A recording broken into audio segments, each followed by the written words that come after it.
नमस्कार दोस्तों, हमारे चैनल पर आप सभी का स्वागत है। दोस्तों, अकबर बीरबल की आज की कहानी है कवि और धनवान आदमी की कहानी।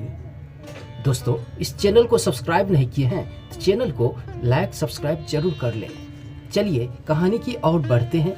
एक दिन एक कवि किसी धनी आदमी से मिलने गया और उसे कई सुंदर सुंदर कविताएं सुनाया। उम्मीद के साथ सुनाई थी कि शायद वह धनवान आदमी खुश होकर उसे कुछ इनाम देगा, लेकिन वह धनवान बहुत कंजूस था।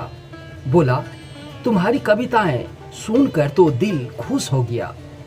तुम कल फिर आना, मैं तुम्हें खुश कर दूंगा। कल शायद अच्छा इनाम मिलेगा। ऐसी कल्पना करता हुआ वह कवि घर पहुंच गया और सो गया।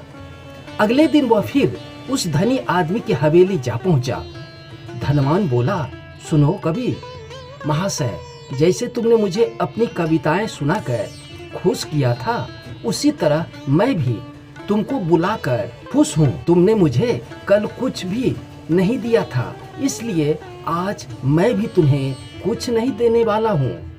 हिसाब बराबर हो गया। कवि बेहद निराश हो गया।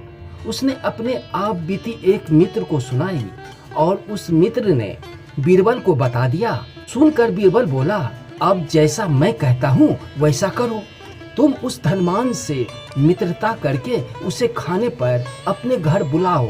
हाँ, अपने मित्र को भी बुलाना मत भूलना। मैं तो खैर वहाँ मौजूद ही रहूंगा। कुछ दिनों बाद बीरबल की योजना के अनुसार कवि के मित्र के घर दोपहर को भोजन का कार्यक्रम तय हुआ। नियम समय पर वह धनवान भी आ पहुंचा।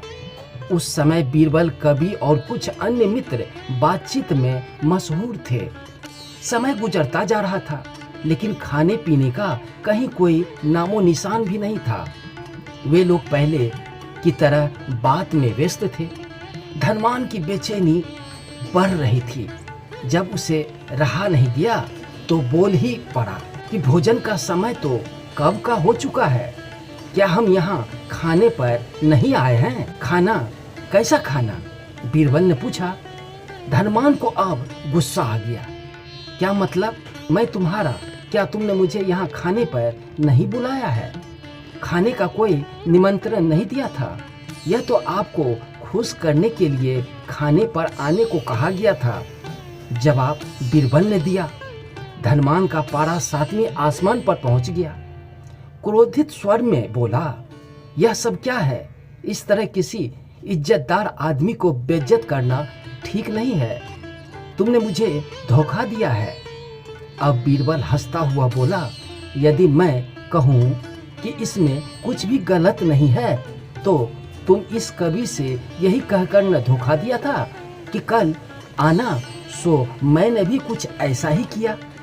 तुम जैसे लोगों के साथ ऐसा ही व्यवहार करना चाहिए। धनवान को अब अपनी गलती का आभास हो चुका था।